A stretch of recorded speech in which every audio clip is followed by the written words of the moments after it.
तो दोस्तों मैंने अपने दोस्त येती को भी बुला लिया बिहार में भाई। मैं तो सिर्फ ऑर्केस्ट्रा देखने ही आया हूँ।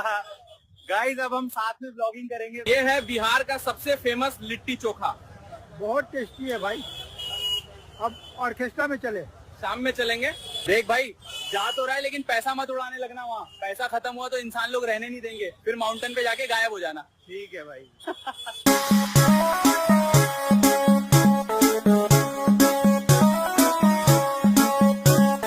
नैन तो हर कजरारी दिलवा पे करे बमबारी, लपके ला कमरिया ऐसे जैसे लपके बसवारी। सॉरी